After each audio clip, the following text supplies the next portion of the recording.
Okay, welcome to Rock Docs, a podcast about music documentaries. I'm David Lizerbram, here with Andrew Keatts. And I should say, we are at Rock Docs Pod on Twitter, and probably other places. We can be found. Yes. People talk about music documentaries over there. And of course, we appreciate it when people leave reviews and all that stuff. Anyway, we are here today to talk about the film The Other One, The Long, Strange Trip of Bob Weir, from 2014, directed by Mike Fleiss. Yeah, do you know anything about Mike Fleiss? I do. Do you? I looked into him a little bit. The person associated with this film that I'm more familiar with is Justin Kreutzmann. Yes. Who has a long history of making movies in the world of the Grateful Dead and its extended universe, and of course is the son of Bill Kreutzmann, the drummer for the Grateful Dead. And Justin directed the other Grateful Dead dog called Long Strange Trip. Yes, which came out within a year of this movie. Which is longer. I don't know if it's stranger, but it is definitely longer. Yes. And also in this movie, we couldn't avoid a Long Strange Trip reference right up at the top of the film early on. So this is a film about Bob Weir, the rhythm guitar player / singer, etc. from the Grateful Dead. Yeah. Mike Fleiss, the director, seems to have had be a troubled person. His Wikipedia page includes the information, that he filed from divorce with his second wife, citing irreconcilable differences. Then if you roll down a little bit, it basically says she charged him with assault. Okay. And then the next sentence says 2 weeks later, the ex-wife dropped the assault charges and received a $10 million settlement. That's fast. That's fast. 2 weeks. Bam. Fast and large. Fast, large, not good. Yeah. No fans of Mike Fleiss, the person, but you'll hear if we're fans of his filmography. Well, his filmography also includes some not non-typical rock doc fare. Yeah. I guess you could maybe make the case that like the Texas Chainsaw Massacre and Hostel movies are rock doc adjacent, a certain type of rock doc, maybe. Yeah, not this type, but a different rock doc type. Yeah, and this was one of the Texas Chainsaw remakes, not the original. Of course not. No.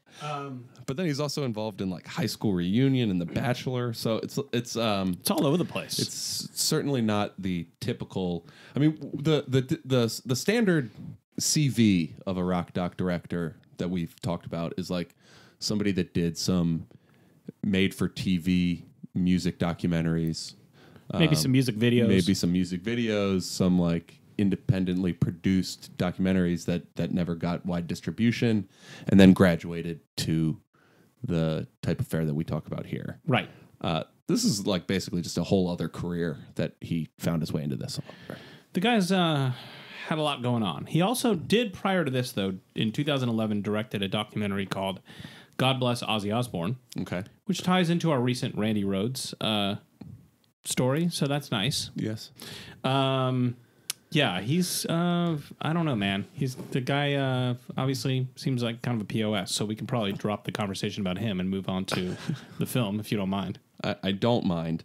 So this movie comes out in 2014, and we can get into this over the course of the movie, but I would say it comes at a pretty pivotal time in the hip culture's reconsideration of the Grateful Dead. Okay. I would consider this movie like an important piece of a number of things that were happening around that post Pitchfork era in music, where a bunch of people who were too hip for the Grateful Dead throughout the 2000s decided that maybe they could stand to take a second look at this band. Okay. Do you essentially agree with that as like a, maybe you don't necessarily think that this movie is part of that. Would you agree that that's a thing that's happened in the last 10, 12 years? No question. Yeah. Absolutely. And we're all here for it. Yeah. I should just say before we even get into it that, in this, in the Rock Docs project that we've been doing over here, we try to be broad in scope. We cover a lot of types of music. Sometimes it's music that we are already a fan of. Sometimes not so much. Sometimes we become a fan of music through the documentary. Yeah.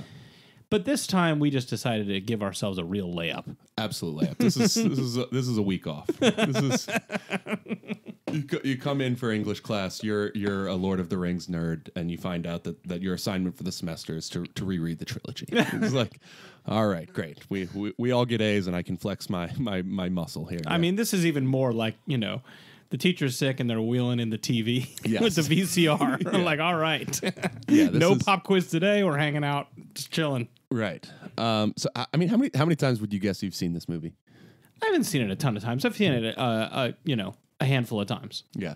It's in the rotation, but yeah, this is easily one of my comfort food films that I've watched at least 20 minutes of this movie 100 times. Yeah, I hear you. You know what I mean?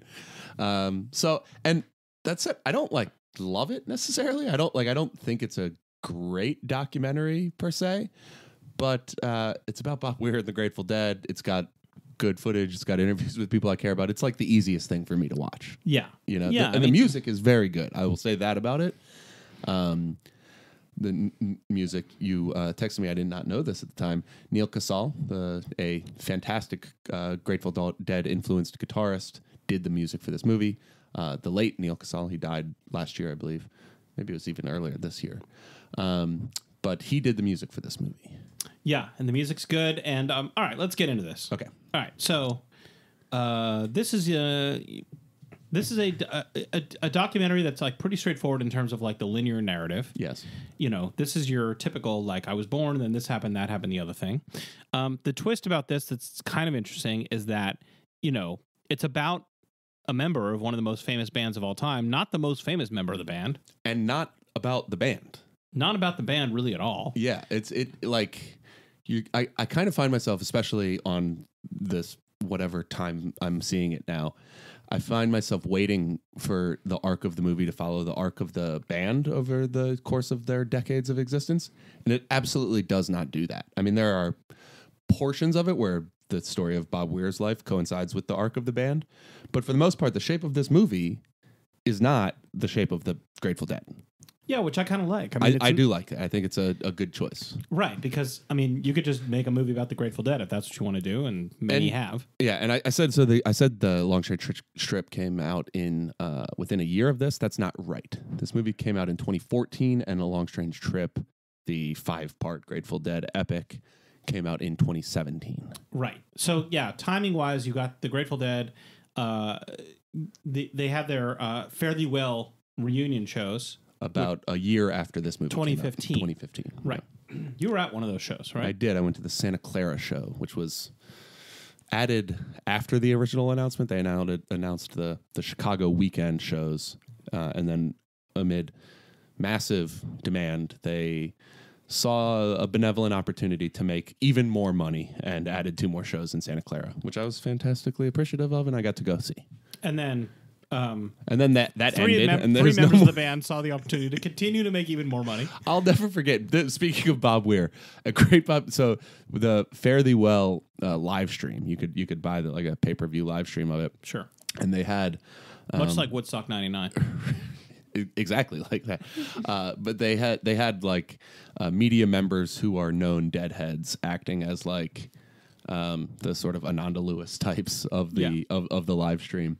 And Bob Weir walks off the stage like 6 minutes after Fare Thee Well ends. And one of these reporters puts a mic in his face and goes, "Bob, so it's all over. What do you have to say about it?" And he goes, "Well, there's going to be other stuff. We've got more announcements on that coming soon." It's like the meat is still cold, and they're letting us know that the premise was not correct. Right. But no slight, because you and I have been known to enjoy a Dead & Co. show, and it's all good. I'm all in. Yes. May they roll on forever. Yes. The last thing I want is to end it just for the sake of ending it. Okay. So this movie. Yes. Sorry. Yeah. So this movie. We're so fired up to talk about the Dead that Yeah. Really. Yeah. Come on. So the other thing I would say about this movie, I think you framed it well, that this is a movie about Bob Weir, the second most famous member of the Grateful Dead, and it is not about the Grateful Dead. It is about Bob Weir specifically.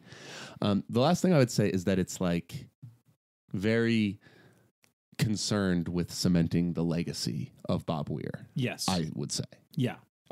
This is its opportunity to make the case that while Jerry Garcia is held up as not just the greatest member of the Grateful Dead, but among the greatest guitarists to ever live, that you should have time to appreciate the output of Bob Weir's career as well. Right. It's not like Jerry and the Out of Focus guys. Yes, exactly.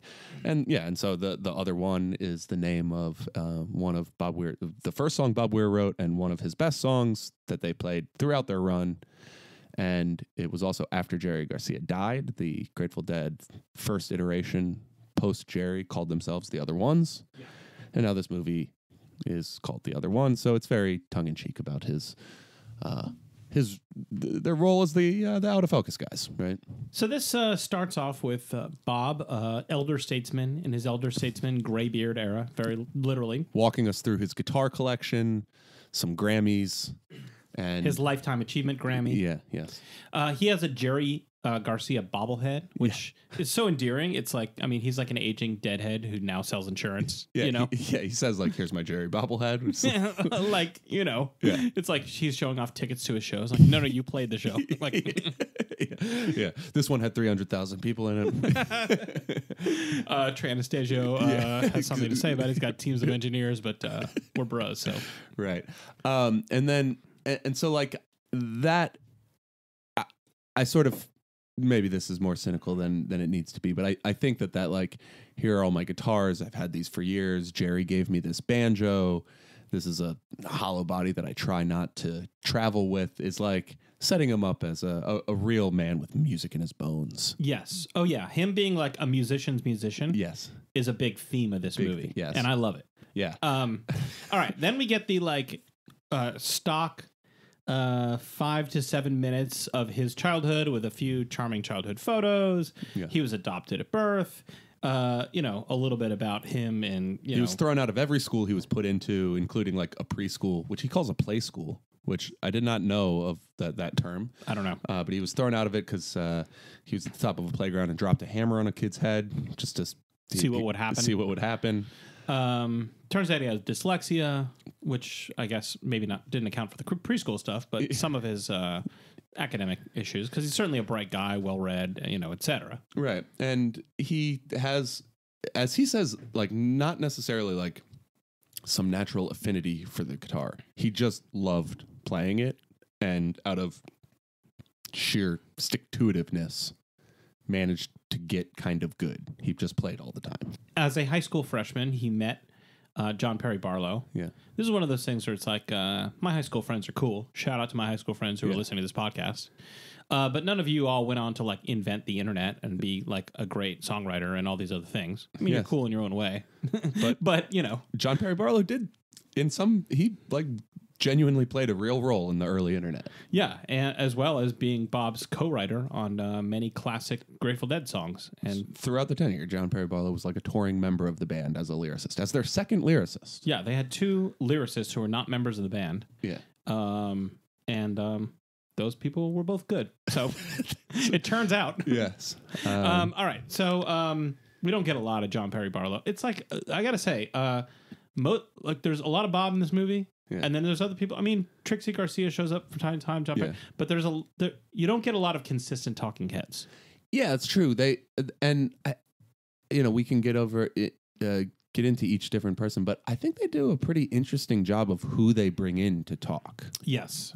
So Mountain Girl, who was Jerry's girlfriend, wife, I think, actually, for a large portion of the 70s, and was a maternal figure for the entire band. She talks a lot. Mountain Girl has as much to say as anybody. Yeah. John Perry Barlow.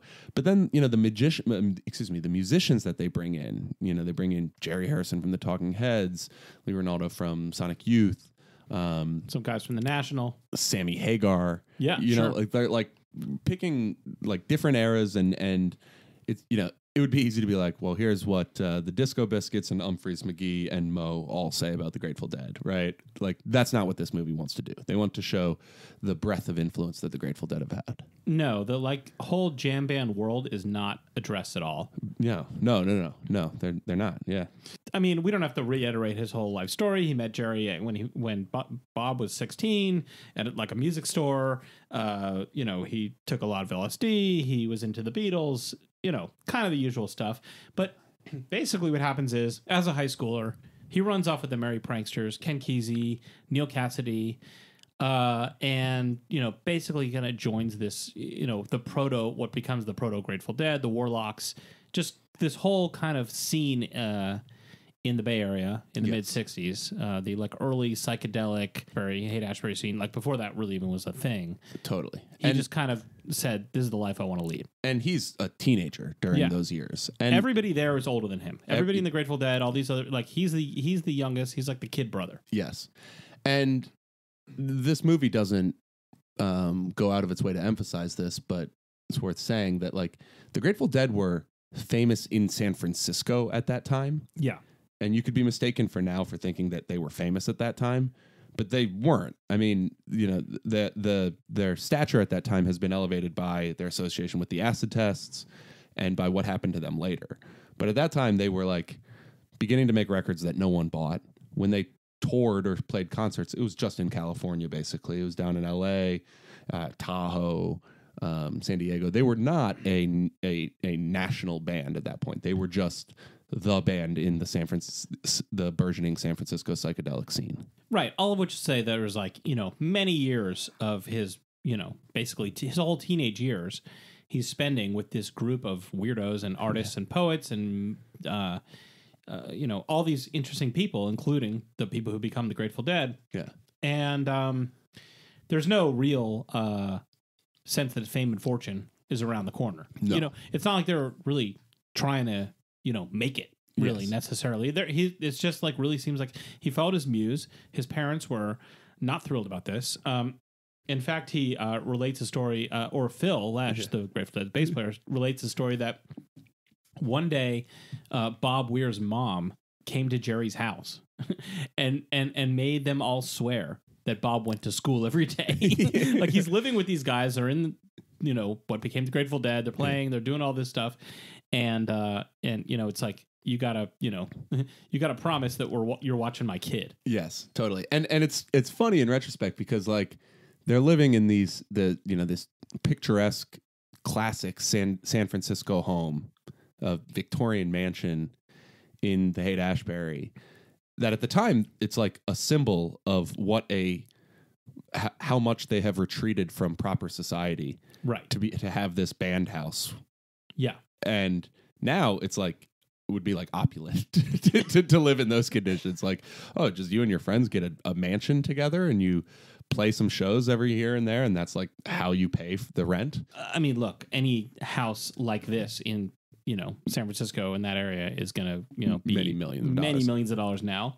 Yeah. At the time, it was just some rundown like part of town that was the hippies ended up there because it was right, run because down it was and forgotten. beautiful 40 years before this. Yeah.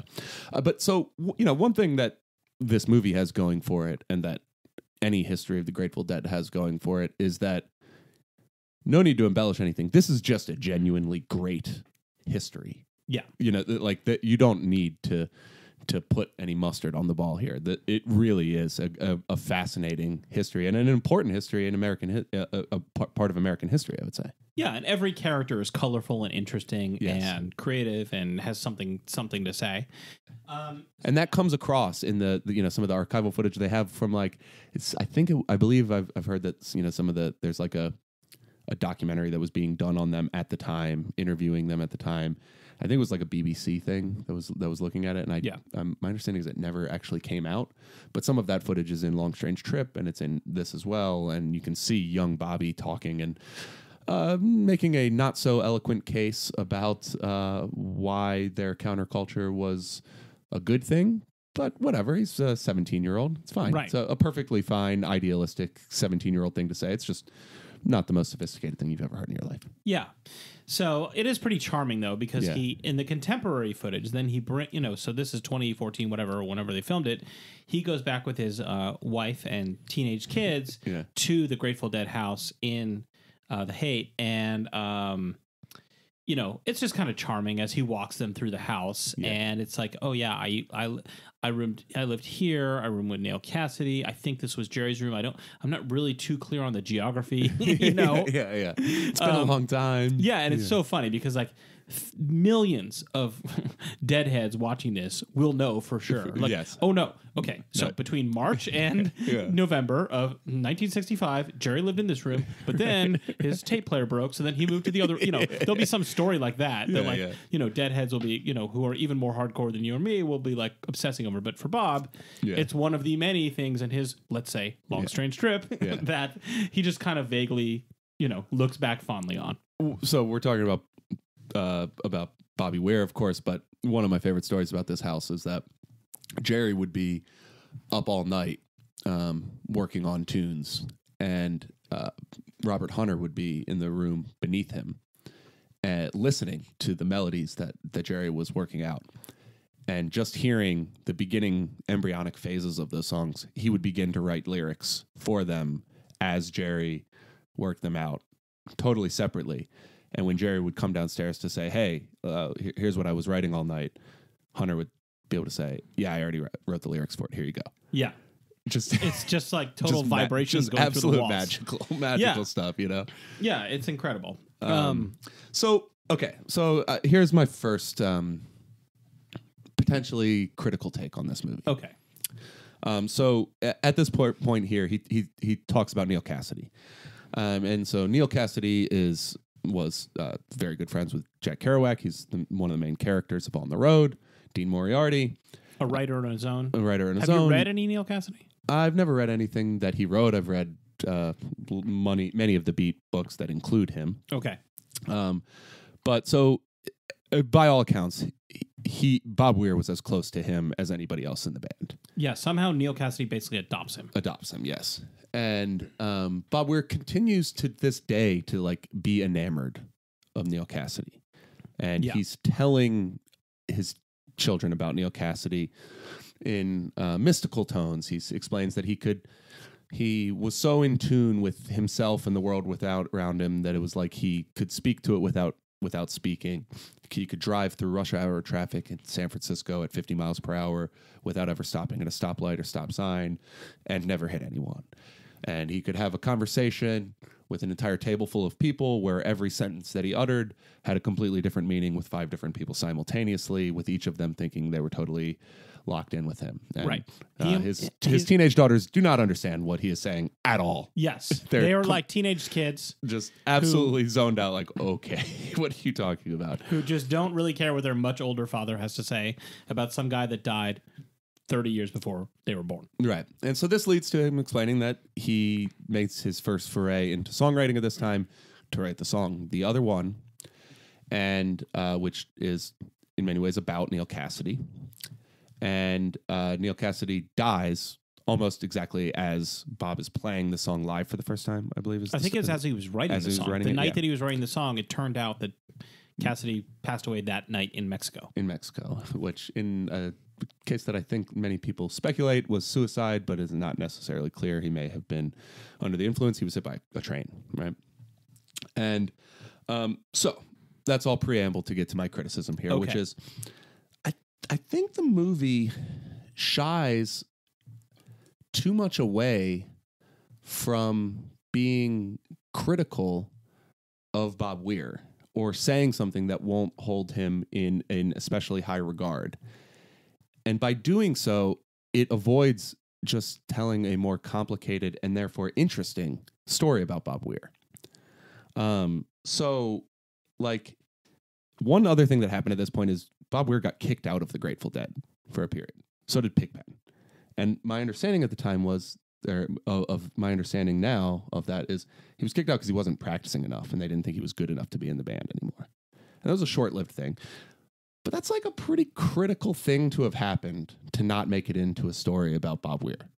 Right. You know, like that when he was like 18, they were like, "You're out of the band, man. You're not rehearsing enough. You forget lyrics all the time. Like, figure it out."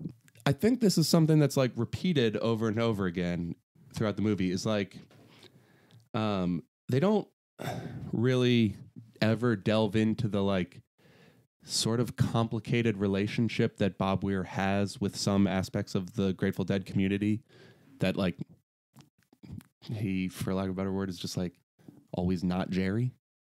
So like during the 80s when they get into a really rigid structure where a lot of the shows are like play a Bob song, play a Jerry song, play a Bob song, play a Jerry song, play a Bob song, play a Jerry song, and like people don't like the Bob songs, or they only like the Bob songs because it's just an excuse for Jerry to be able to solo for a little while. And there's like a sizable part of the Grateful Dead fan base that just doesn't like the Bob Weir stuff as much as the Jerry stuff. And that's never mentioned in this movie. Okay. And there's like... But how would you address that in terms of like, this is Bob Weir's story? Yeah. How is it relevant if some... I'm not saying it's totally irrelevant. I'm just saying like, how do you think that should have been addressed? Well, I think... And then I think it plays out again now where it's like, there's a lot of people who are like Jerry folks who are uninterested in anything related to the Dead after Jerry's death. Because, you know, there's a lot of Jerry songs that Bob sings now. Or... you know, I mean, it's the Bob Show, and right. I don't know the right. I guess I would be interested to hear what Bob Weir thinks about that. I would be interested to hear what people like Jerry Harrison, who says that like what attracted him to the Dead was always Bob Weir, says to those people. I would be interested in all of the people who are here saying great things about Bob. I would be interested in them addressing the fact that this is like a reasonably prevalent view of Bob and the band, and then responding to them or debunking them or dealing with them in some way like that. But because they're like, you can't have any of that conversation because we're just kind of talking about how great Bob Weir is and what an interesting guy he is. But isn't that implicit in the concept of the movie?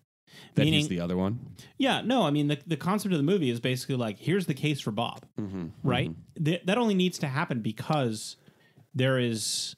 I mean, if you weren't very familiar with the Dead, would it be clear to you for this movie that there is even a segment of the fan base that is like, has an almost hostile relationship with Bobby?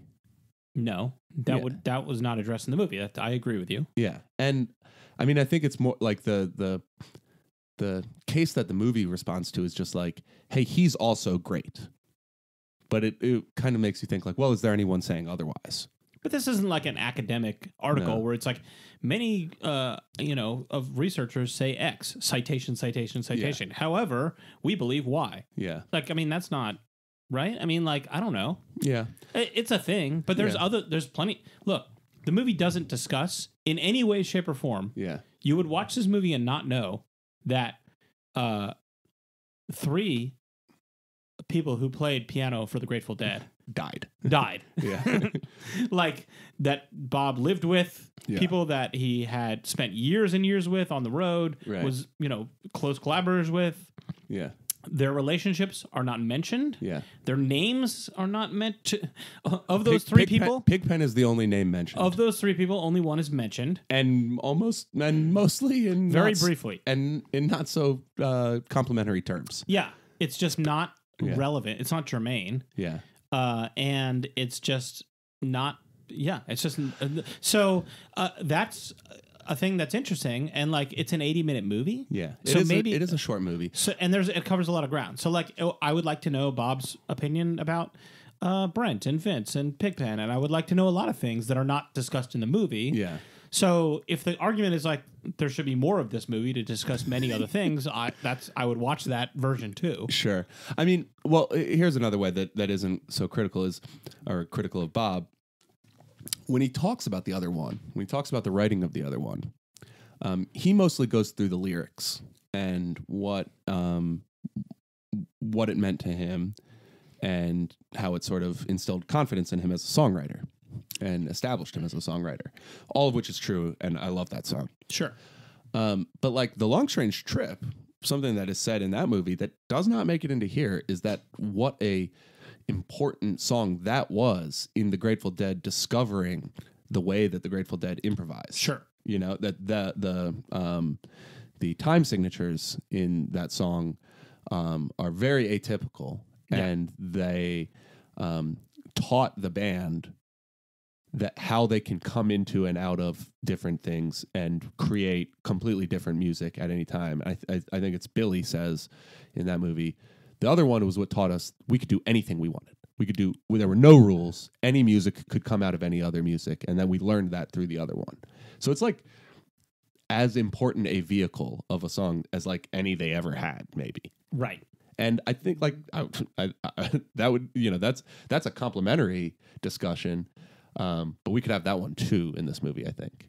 Yeah, the things they focus on musically, they go deep into some things. Others, they're a little bit, they just kind of don't cover like that. Shortly after this piece in the movie, they're talking about, he talks about how at one point, he's the rhythm guitar player in the Grateful Dead. Yes.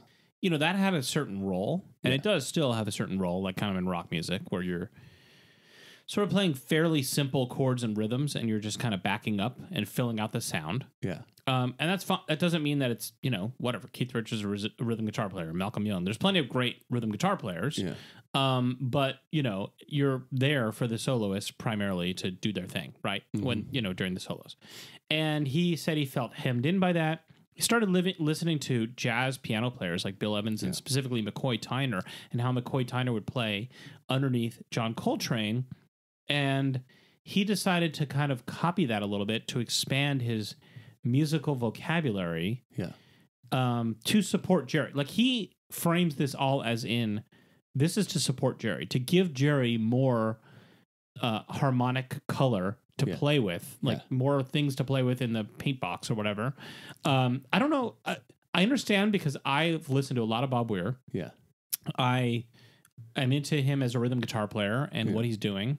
So I kind of get what they're talking. I know what they're talking about. Yes. I can give you specific examples as a musician, but as a non-musician, did that make any sense to you? As a non-musician, this is maybe the highlight of the movie. Oh, okay. This, I think this is, we've talked in previous shows about how difficult it can be to dig into the particulars of music without it coming across as like a rote tutorial that's going to be impossible to understand for non-musicians. Yeah. And I think this is exactly an example of what you can do really well, talking about the technical what is going on on a technical level in a song or in a piece of improvisation, and have it make sense to a non-musician, because it does to me, and it sings to me. And I think it's a combination of things. One, Bob Weir is incredibly good talking about it. Yeah. His description of that he could, because he played with Jerry so much, intuit where he was going to go with a line and hasten up to beat him to that point and be waiting there for him, but with a little surprise, so that Jerry would have something new to play off of when he got to where he already knew he was going. And as Bob is telling that story, which could be easy to like drown in for somebody like me who doesn't know about music, but it already isn't. They also have a perfect example of that queued up behind them. Right. That's giving you a perfect example of what he's talking about.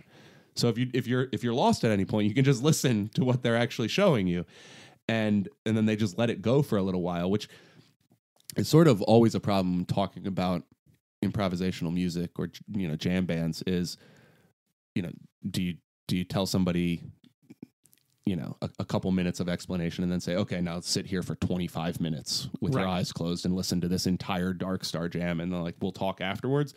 Or like, can you find a way to put a snippet together that shows what you're talking about? And they do it so well here, and I think it really works as a piece of this movie. Well, that's good to hear. I like that, because I get it. I certainly agree. They did a good job, but I wasn't sure if it was translating. I am a non-musician, but I'm also somebody who listens to the Grateful Dead a lot, so maybe I'm like primed to understand where they're going with it. Yeah, and it's not like you need to be able to like talk about music theory or something, but and I think we should talk about the music in the movie, because rock docs have different amounts of music. We've talked about that. Yeah, this has a lot of music, and it's pretty diverse, and I think it's all quite good. There's a lot from. There's not much early Dead. There's a lot of like late 70s and early 80s Dead. And then there's a lot of Bobby Now. Yeah. But the Bobby Now is, a lot of times we talk about in rock docs of older, elder statesmen, how it's like, okay, you get the footage of them now and it's like, cool, they're still old, but like whatever, it's not the same. Yeah. And that may be true for Bobby, but what they do in this movie is they, just because of the access or maybe the funding they had or something else, like they have the opportunity to show him playing in different contexts. Yes. It's not like, okay, we got the money together to film a few songs from one concert and we can just stick that in the movie, which is often what you get. Right. Here it's like you see him performing Cassidy. You see him performing one of his concerts in Marin, but then you also see him doing like in some kind of studio playing with members of the National. Yeah. That was basically set up, I think, for this film. I think they had the budget or they had the opportunity or Bob was game or whatever. One way or the other, they were able to get him now doing things interesting that illustrate different things other than like, here's a guy who is still out there playing. 100%. Yeah. And I think that's also like, that's Bob Weir right now. Say what you will about Dead and Company, but for like an 80-year-old guy, Bob Weir does more than just like, hey, I'm still out here playing. He seems to me to be doing stuff like playing with the National and have a different arrangement and a different interpretation of some of his greatest songs like Cassidy. And it seems more worthwhile. It seems like a more interesting bit of music than just, the second guy from the Grateful Dead is still out there doing it. Isn't that inspiring or something like that, Yeah. And it's not like what he was doing in 1987. It's a different thing entirely, and it's good on its own terms. Right. And maybe it's because he wasn't ever like the biggest star. Yeah. He was like the other one, so to speak. Yeah. For all these years that you don't have as much expectations. Yeah. Versus like a documentary that's about somebody who was the lead singer, or the main star, the solo star for all these years. And then you see them much older and it's like, okay, but you kind of want to see them when they're young and sexy. Not that Bob wasn't young and sexy, and boy, we will get to that. Yes. But, you don't have as much of an ingrained image of him as you would of some like Mick Jagger or I don't know, whoever. Yeah. Well, so and right in this area where we're talking about where they're sort of, it's like a big chunk where it's like they do a really good job of explaining what makes Bob Weir a different guitarist. Like they introduced the idea that sure, Bob Weir was a rhythm guitarist, but he was a different kind of rhythm guitarist. And it's, as we've said, a really good explanation that's very compelling to watch, but it's also, while it's doing that, it's also filling the role of like famous people saying nice things about the subject of the movie. Right. Like Sammy Hagar actually has a really interesting interpretation of what makes Bob unique as well in here that I think works really well, where he talks about how he knows so many different inversions of every chord. Right. And how like mind-blowing it is when you first play with him that he doesn't just play the same chord the same way each time. He inverts it like 14 times. Right. And the undercurrent of that, which is not spoken, is like, this is the guy who spent 10 years playing on the road with Eddie Van Halen. Yes. You know what I mean? Like one of the most gifted musicians ever to walk the planet. Yeah. and frenemy of Randy Rhoads. Right. So if you're if Sammy Hagar, who's played with the best guy, or pretty close to, and many other great musicians too, is complimenting you as a guitar player. Right. And Bob Weir is not a flashy lead solo guy. He's the opposite of Eddie in terms of like, his solo kind of style. If Sammy Hagar is complimentary of that, that kind of means something. And again, that's another thing where the movie doesn't like go out of its way to mention it, but if you know, you know. Well, and I think so. The Sammy Hagar comes right after guys we mentioned, Jerry Harrison and Jerry Harrison from the Talking Heads. I don't think I'd ever really thought about the connection between Shakedown Street and the Talking Heads.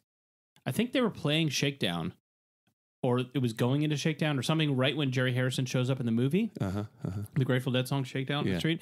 And as I'm listening to that and seeing Jerry Harrison talk, I'm like, yeah, Shakedown Street, like. Talking Heads could have covered that. Oh, 100%. It's totally their vibe. And if you think about it, it's like Shakedown is famously called like the Dead's attempt at disco. Yeah. And if you think of like that makes the bridge between those two bands seem much smaller because like the jump from Talking Heads to disco, it seems like a short one. Yeah. Right? Oh yeah, sure, right. No, I see what you're saying.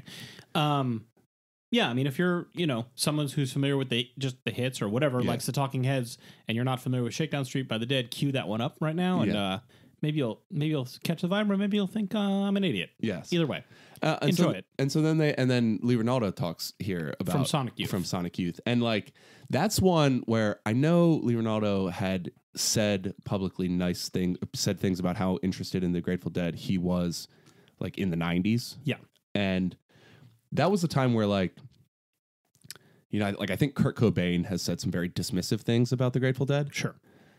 And it's interesting to think of like, I'm sure Kurt Cobain holds Sonic Youth in the highest of esteem. Yeah, they toured with them. They toured with them. It's like, you know, that it's like very easy to imagine that he emulated that band in some ways, or liked their music a lot, was influenced by them.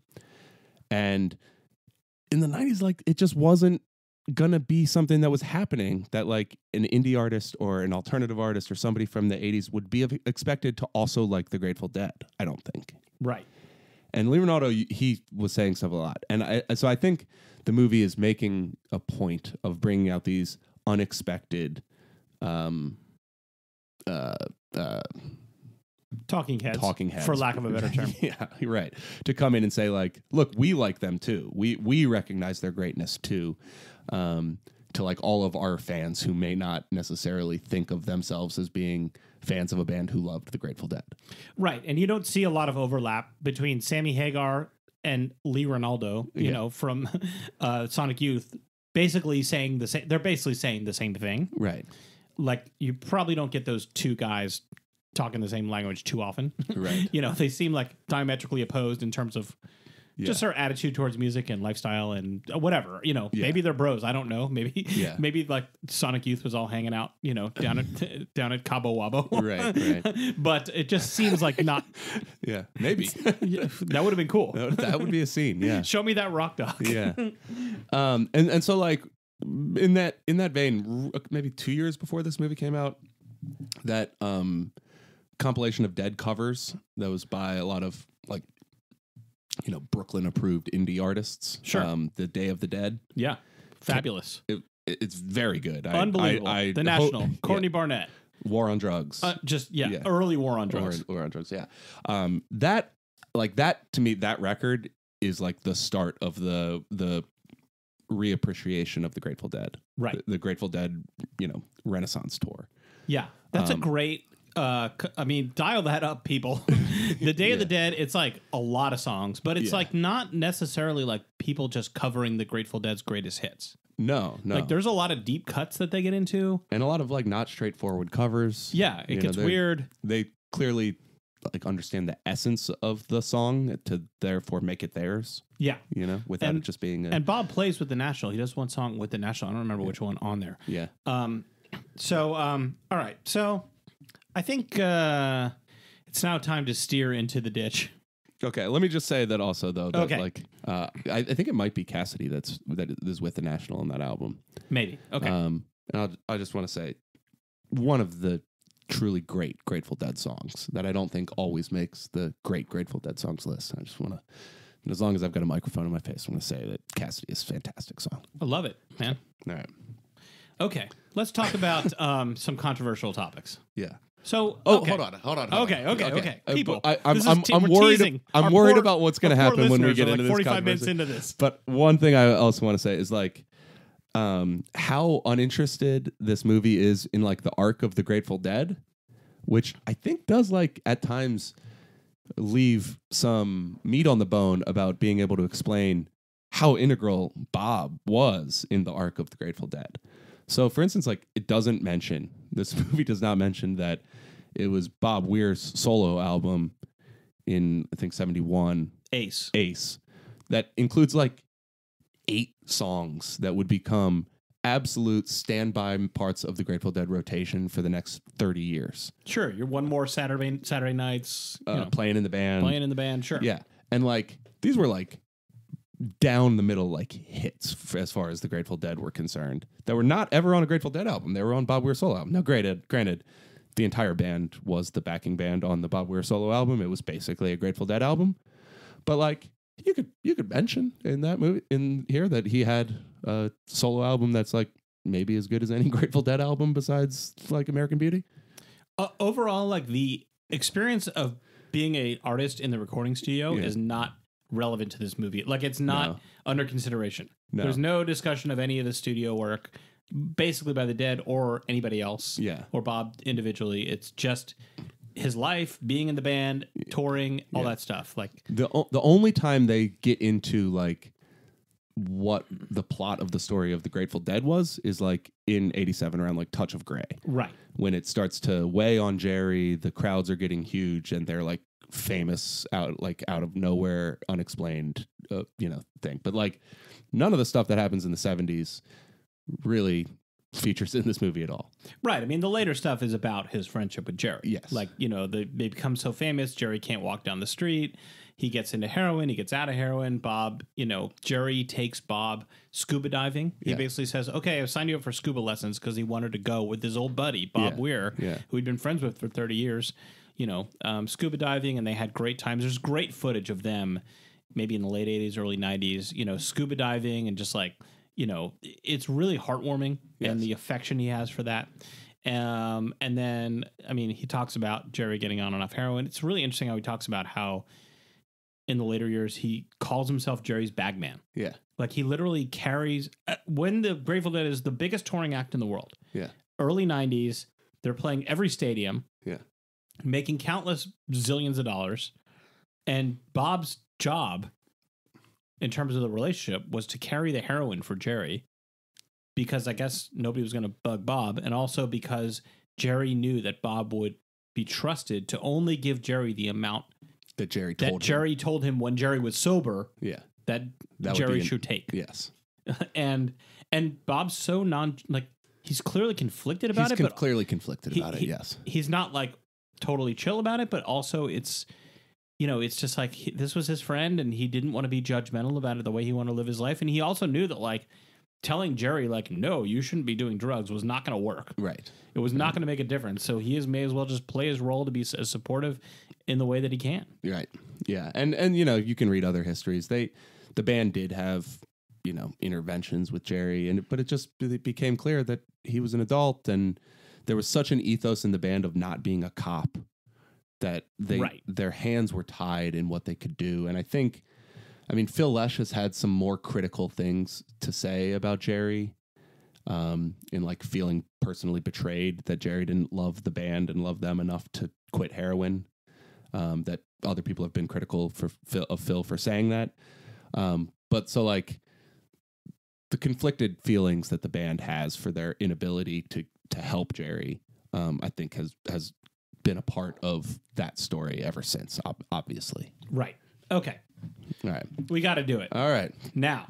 I have to say, if we're like, if we were doing like a speed round of every rock doc I've ever seen, and somebody was like, say the first thing that comes to your mind about each of these rock docs, and we got to this one, what you're about to say here is unfortunately what I would have to say is the standout piece of this movie. This is in some ways the most one of the most memorable. Like if somebody tells me, tell me anything interesting about any music documentary, this might make it in. This might be it. Yeah. This might be the one thing. Yeah. Because it is so. Yeah. Okay. All right. So, Bob Weir. Yeah. For those who've not seen photographs of the Grateful Dead. Yes. He's a handsome guy. He's a good-looking guy. Yeah. And the rest of them, not always so much. Different members of the band went in and out. Yeah. But they weren't all, they weren't selected for their sex appeal. That's correct. Let's put it that way. Yeah. But Bobby, handsome guy, always kept fit. Did wear some very attractive short shorts and pastel polos in the 80s. I mean, if you're into guys in super short shorts, and I'm not going to tell you not to, then go Google Bob Weir short shorts, and that your curiosity will be satisfied about a lot of things. Yes. Bob was he basically at one point says that he was like a tomcat, which is putting it mildly. Yeah. I mean, it just seems like from his teens when he basically joined the band and this whole crew.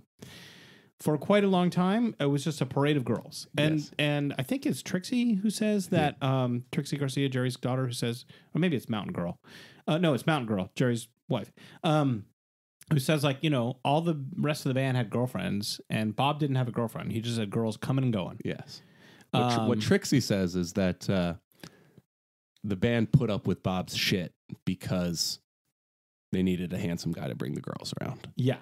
And Mickey, the drummer, one of the drummers at one point says, like, basically, like, there was just a rule in Bob's room, no guys, and we would just catch the runoff. Yeah. Which is great. Yeah. And so and he has a big Mickey Hart laugh after that. He's he very really pleased does. with his own joke. That's really the only thing he says in the entire movie. Love it. Okay. So, later at one Mickey point, Hart's nuts, later, man. not in this context, but later Bob says being famous is boring. Seems like maybe not always boring.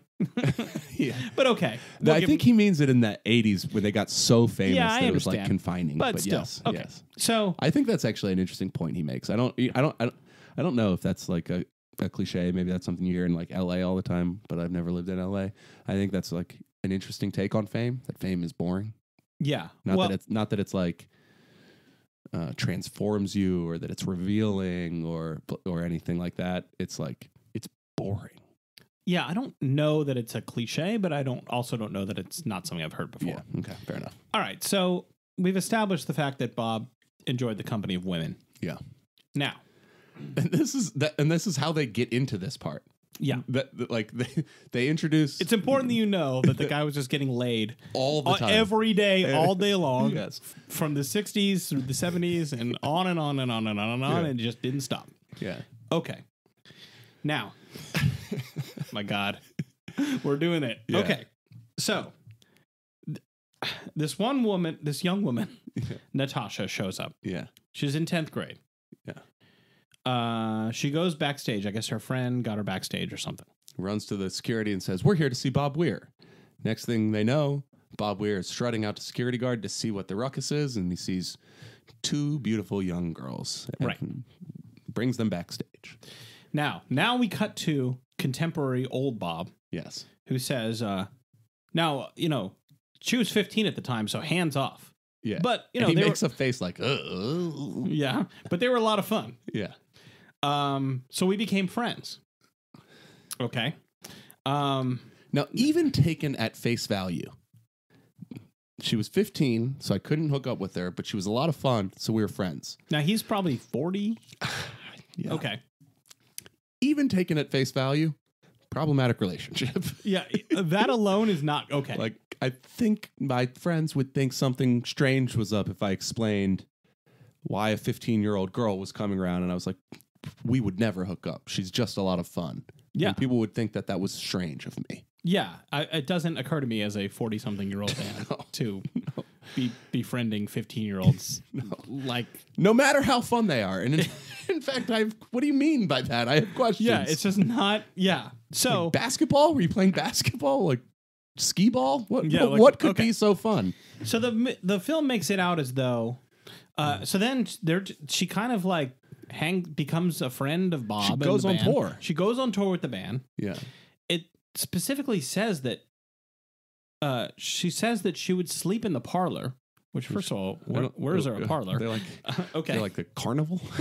Yeah, or like, is this like a Jane Austen book or something? Yeah. Okay, she would sleep. She's like, well, I'd sleep in the parlor, and he'd have girls in his room, sometimes multiple girls. I would go to the bathroom in the middle of the night, and there'd be lingerie all over the place, and like I was just a young waif. Oh, what is going on? They really try to make it seem like she was just out there reading the Bible. Yes. I mean, right down to like the parlor. So then, one thing leads to another, and I guess once we're comfortably past the age of consent, yeah, then he basically says, okay, well, like so now, okay, so it's been years of this friendship, yeah, and if I'm following the timeline right, Jerry dies 95, and Bob's kind of just taking stock of his life, yeah, and he says, it just doesn't look good to be like a 50-year-old tomcat. Yeah. Like, he's like, no offense to Mick Jagger, but it just didn't look good to me. Like names Mick Jagger, and so like Specifically. I was looking at what the other rock stars of my era were doing, and like it's not being an attractive bachelor, Yeah. So I looked around and there's Natasha, and I said, why not try something serious? Yeah. Although, as far as we know, nothing unserious had ever happened. No.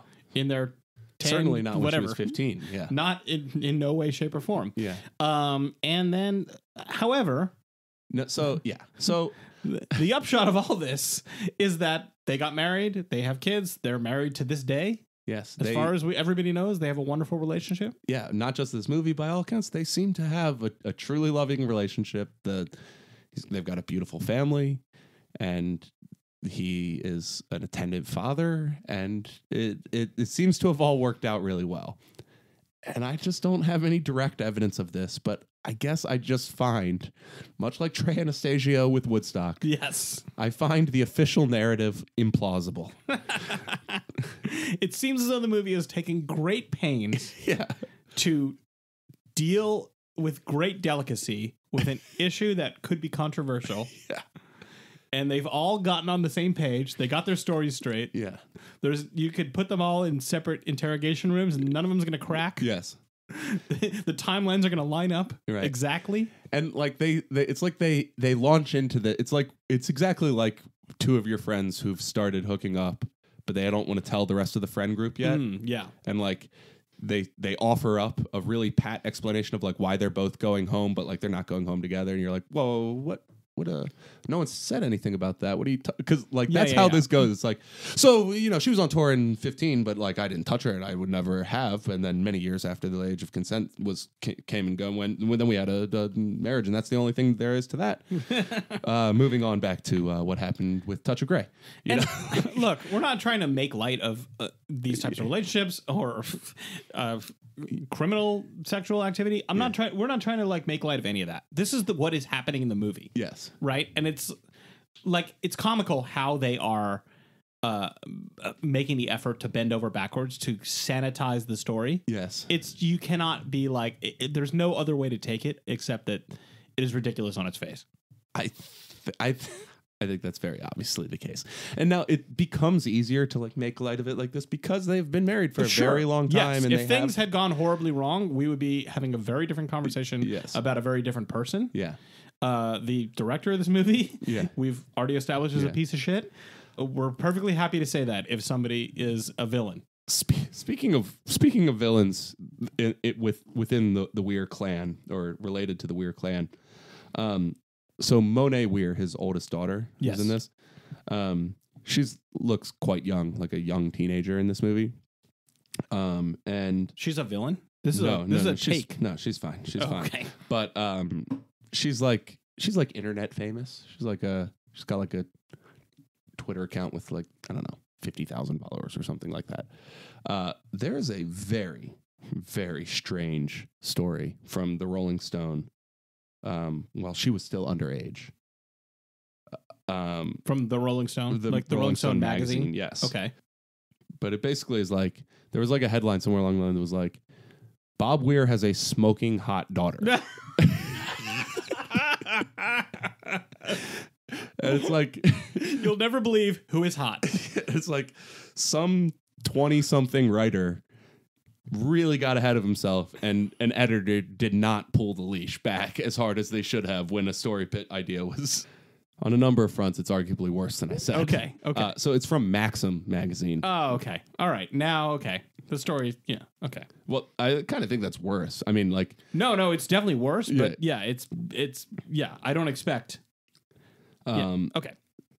The headline is Grateful Dead icon Bob Weir's daughter is an American beauty, and we've got the pics to prove it. Subhead, wow, in all caps. Okay. And then there's just was she an adult at the time or we don't know. We don't have that kind of research. This was in 2017. She must have been. She must have been an adult. I would like because this movie comes out 2014. She's like a teenager at that point. By 2017, by the time, doing the math.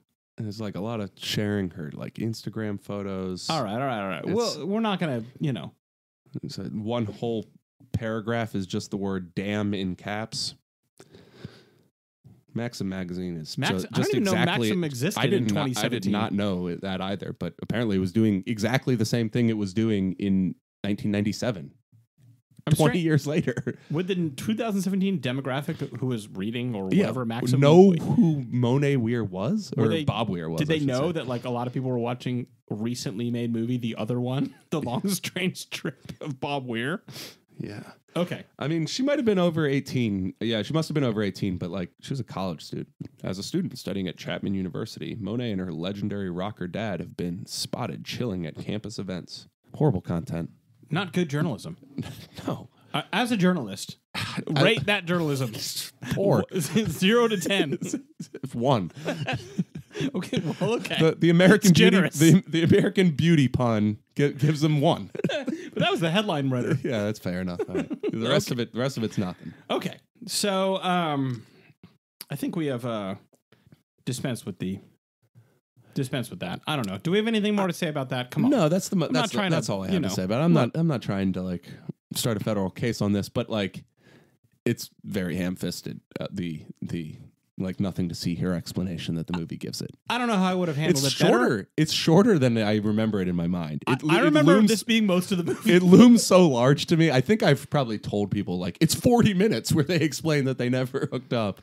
Right. And in fact, it's like 4 minutes. Right. But it's so uncomfortable. It feels like an eternity. Yeah. It's okay. So they're okay. We can move on from there. All right. So I would say, like, I mean, yeah, we talked about, the story, Jerry's death and so forth.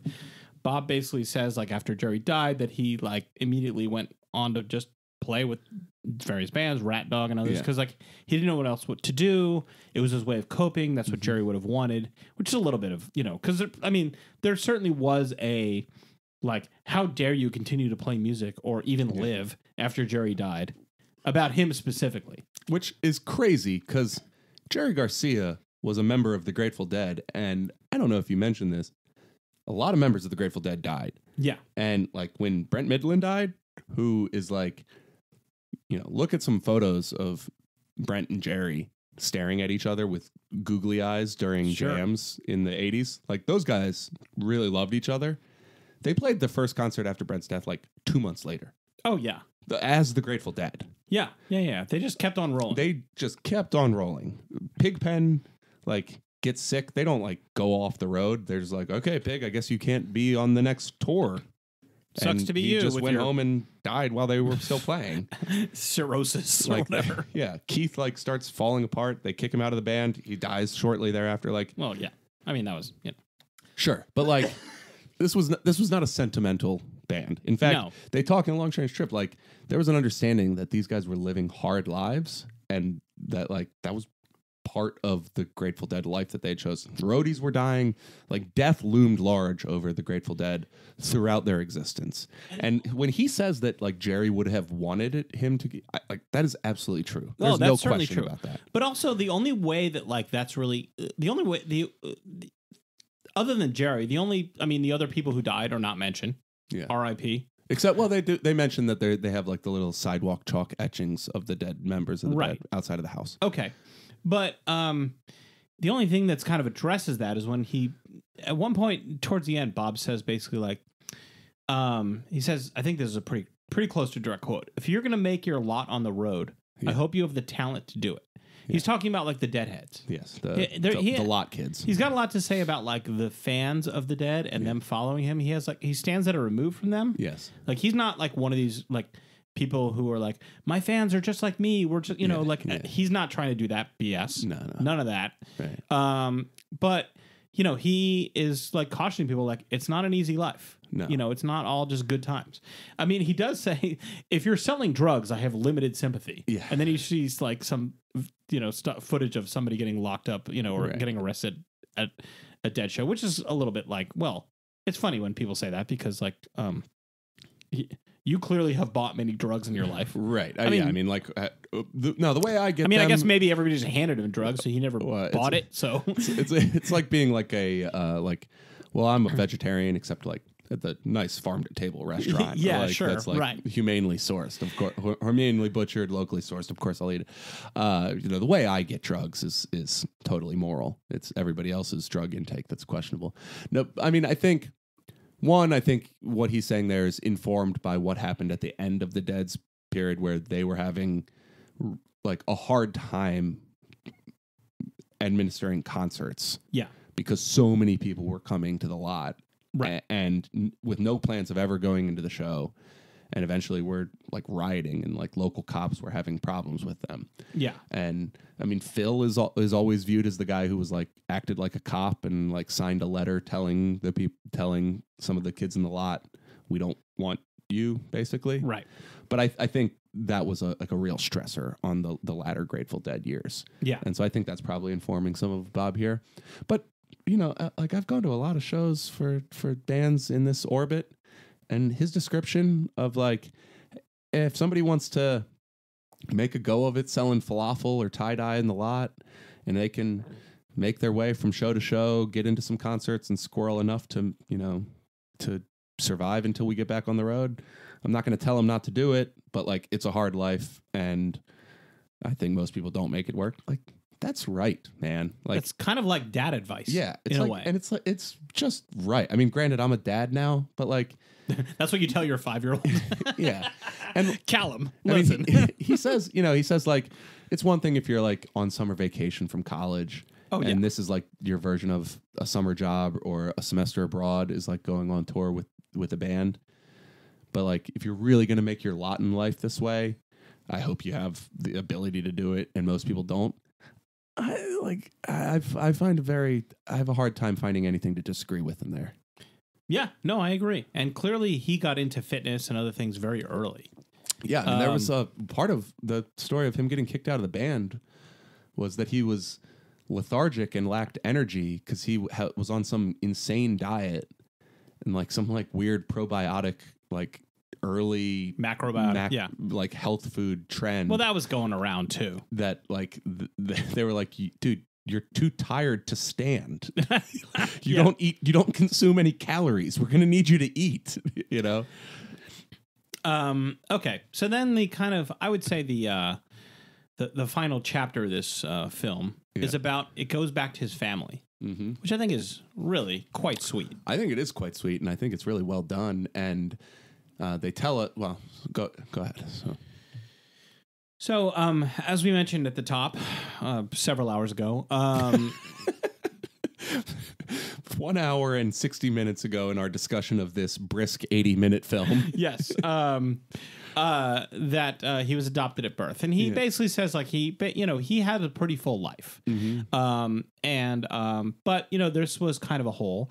At some point he hired a private investigator to try to find his birth parents, and that didn't go anywhere. So he just assumed, he ended up at the end having a good relationship with his adoptive parents, although it was rocky at times. Like he said they were proud of him when he got these gold records and this, that, and the other, and they, appreciated his success. But there was still something about him that he wanted to know. Yeah. And at one point, just randomly, he got a call from his birth mother. Who knew something that was only on his birth certificate that no one else would know. Right. And he doesn't say what that is, but that's that's some good. Yeah. That's good stuff. Yeah. Somehow he doesn't really say like if she knew all along that she was Bob Weir's mom. Yeah. And like she waited till she was very old and he was like in his 50s to reach out to him. I don't really, I kind of curious about that. Me too. Just because it's like, I don't know, if you gave a kid away from adoption and then all of a sudden you're seeing him, on the news or like staring at you from a magazine when you're buying your Cheerios. Like, I don't know. It seems like an interesting story, but okay. Yeah. But yeah, she had like 12 other kids and he met her and he met them. And I guess she must have passed away shortly thereafter if I'm following the timeline, because it said she died in 97 and it couldn't have been that long that he knew her. Right. But somehow she led him to find out who his biological father was. And this is good stuff. Tell the tale. It's absolutely fantastic. So he calls his dad, and says, Jack Parber. He calls Jack Parber and says, I believe there's I don't know how many kids you have. I'm Robert Weir. I'm Robert Weir. I don't know how many kids you have, but sir, there's a good chance you have one more. Jack Parber goes to his other son and says, should I know somebody named Robert Weir? And his son says, I don't know. The only one I know plays in the Grateful Dead. Well, lo and behold, it's him. And Bob says, did you ever have relations with a woman named Phyllis? And the line goes quiet, and they both know that this is real. And Jack has found his son he didn't know about, and Bob has found his dad that he basically was looking for most of his life. And they go on to have a real meaningful friendship. Yeah, Bob says at first, we were talking on the phone for 2 hours, and at first we were just kind of sniffing around each other. Yeah. Or they went and they met the next day. Yeah. And they talked for some period of time first, but then they just started to warm up and talk about their lives. Yeah. I mean, imagine this guy. It's, let's say 1997. Bob's born in 47-ish, right? Yeah. So 50, you have a one-night stand, presumably when you're a very young person. Yeah.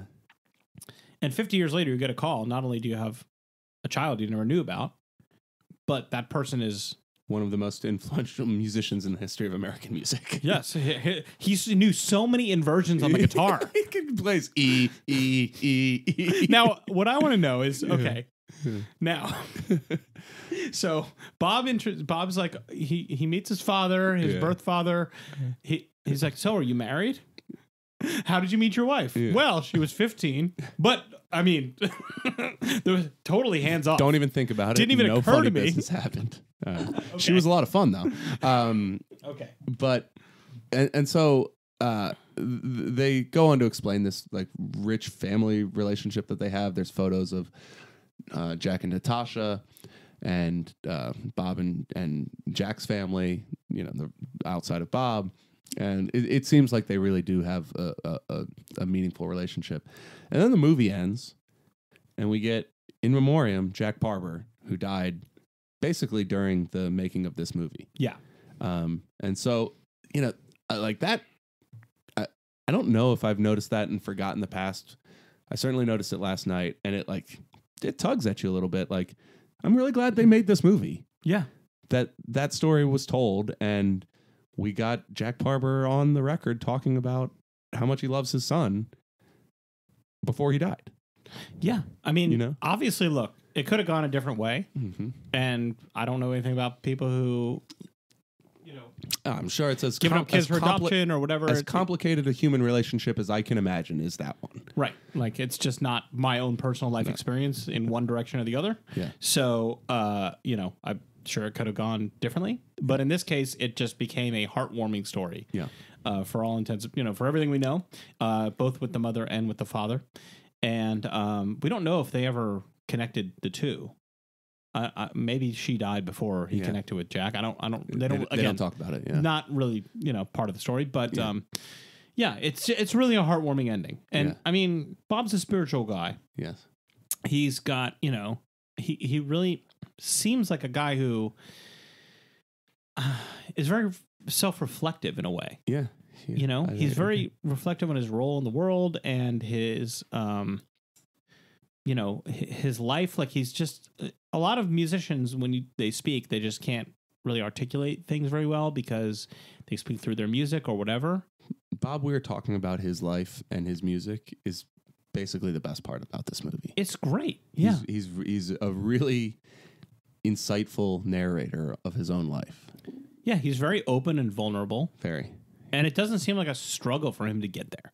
No, and he has it shouldn't be surprising, I guess, if you are familiar with his music or his lyrics, but he has a very interesting way of expressing himself. Yeah. All of the thoughts that he expresses in this movie are 10 degrees off of how I would expect somebody to convey them. Yeah. And that's where they're interesting, in those 10 degrees. Yeah. And that's basically what Sammy Hagar says about him as a guitarist, you know? It's just like everybody else plays an A card like this. Yeah. He plays it like this. Yeah. And I get it. It really makes me wish that he would write an autobiography. Well, you know what he has been allegedly working on for Tell me. decades is a rock opera. Oh. Like the earliest mentions of Bob Weir working on a rock opera are like 30 years ago. Okay. And he still talks about it every once in a while. Because, I mean, I don't even know of him having written a song in like 10, 20 years. Yeah. Like he had a couple albums come out maybe in the 90s. Yeah. But it's been a long time since we've heard a new Bob Weir song. And it just seems like he's very comfortably up there singing the songs that he wrote in the 60s and 70s, basically, early 80s. I wish I had this had occurred to me beforehand. It's going to be, unfortunately, a bit of a deep dive with research. Not something I can do on the fly here. But I know he has talked about this in the past. And we'll update the Rock Dog's Twitter account with some information. He has described it as like an eventuality. Like this will happen at some point. Yeah. He will finish this work. Okay. I mean, maybe it's just a musical and not a rock opera. That's possible. In either case, I'm absolutely there for it. Yeah. In fact, we're going if that happens. Put us down for 2 tickets to the Bob Weir rock opera. Yeah. In fact, if I'm not mistaken, you and I have 2 tickets to see Bob Weir himself. That's exactly right. In like a month from now, as we record. Humphreys by the Bay. Yeah. That's right. So, ladies and gentlemen, people who are listening to this, you may get some reports about the Bob man himself. Yes. Maybe we'll see if he'll do an interview for the podcast. You know what? If you're friends with Bob Weir, give him a jingle and tell him we want to talk to him. We got more questions. Follow up. We won't touch any of the touchy stuff. Yeah. Do you have time for something that's not really a tangent? In fact, it's actually down the middle. Just something we didn't mention. You're asking me? Yeah. Phil Lesh. I got nothing else to do. Phil Lesh appears here, right? Yes. Bass player for the Grateful Dead. Saying very nice things about Bob. Sure. Exclusively. And one of the hallmarks of the post Jerry dead is that Bob and Phil don't get along so well. Yeah. That's like part of what Fare Thee Well was and what has led to Dead and Company now. Is Bob and Phil don't really want to play together anymore. Dead and Company, for those who aren't following, is the great John Mayer playing guitar with every surviving member of the Grateful Dead except for Phil Lesh. Phil Lesh. And Donna, I guess. And Donna, yes. Which I got to, as long as we're here and there's a microphone in my face, it's a scandal that Donna Jean was not invited to Fare Thee Well. It's also a scandal that she's not mentioned in this movie at all. Yeah. You would not know that there was a woman in the Grateful Dead for like 9 years. Yes. In this movie. This movie does not mention that. Yep. And I think it should. And her and Bobby sing harmony together. Playing in the band. Playing in the band, right? All the time. Among other songs. Yes. But I mean, that's like the Donna song. And Yeah. it's also like one of the Bobby songs. Right. Yeah. The playing in the band is not mentioned It does not appear in this film, which is one of the most important, like a playing jam. Yeah. Is a feature of a Dead of a great show. Dead show. Yes. You know, many a Dead show from 71, whatever, 72 when it first comes out till now, Dead and Company. Yep. Okay. But there you go. So there's no mention of any sort of acrimony between Lesh and Weir, which I got to be honest, I'm not exactly clear on what the source of that acrimony is, but it's an article of faith that they don't particularly want to play together anymore, and that's why they don't. I thought it was because Phil's kind of hearing and voice are. I mean, he kind still of shot. Plays. I mean, sure, he played with Wilco the other day. Philco. There you go. That's we're bringing a lot of relevant information. Okay, we're trying to get a Philco tour happening. If anybody out there is a concert promoter, throw your weight around. Let's make this Philco tour happen. And bring in Bobby, and then there you go. Bring them together. It's like Frank Sinatra and Dean Martin getting, being brought together. Right. Or Jerry Lewis and Dean Martin by Frank Sinatra. This is all going to make sense somehow. Okay, it's getting late. Yeah. What else do we have to say about this documentary? I think that basically expends what I've got here. I just I think this movie does an incredible job of explaining what I love about Bob Weir, and yet if I have any complaint, I guess I just want more of it, which is a typical complaint we have. Give me another hour. But there's some.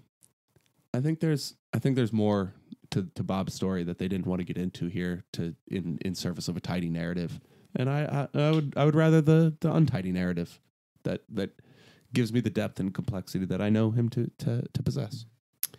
Yeah, what I want is the Long Strange Trip Grateful Dead 5-hour documentary plus like a hour and a half to 2 hour documentary about each other member of the band. Yeah. So I'm not knocking this particular documentary for existing or doing what it does because it's great. I just want one about every other member of the band. Yeah. God, I would kill for the Phil documentary. Any of them. Yeah. Yeah. I'll watch the. Give me the Keith documentary. Yeah, sure. Keith. 2 hours on Keith. Yeah, I mean, come on, any of them. We don't just have to name all the people. 2 hours on Vince. Bruce Hornsby. Well, now that's easy. Come on. In fact, actually, if in complete sincerity, that's a hole in the rock doc scape is no Bruce Hornsby documentary. Why is there not a Hornsby documentary? The people are demanding it. Yes, this guy's got new music coming out with Ezra Koenig. He's in the prime of his career. Andrew. Yeah. If somebody's not per se a fan of the Grateful Dead, but they just are looking for a cool movie that's on Netflix to watch, would you recommend this film to them? I absolutely would. In fact, I almost think that this is like made for like the non-deadhead in mind. I don't think that this movie is like for the heads. Is fan service for the heads. I mean, you and I both like the Grateful Dead a lot, and we like this movie, so it's certainly for us. But I don't think this movie is in any way limited to people who are already converted. Okay. And I don't know if it necessarily will convince them that Grateful Dead music is good, but I do think it'll tell an interesting rock and roll story that they'll enjoy. I think that's a good way to put it. Yeah. Yeah. I mean, I think just Bob Weir is just an interesting dude. Mm-hmm. His life is interesting. The circumstances under which, like everything that's happened to him is interesting. Yeah. He has, just like you said, a slightly askew perspective about things. Yeah. And,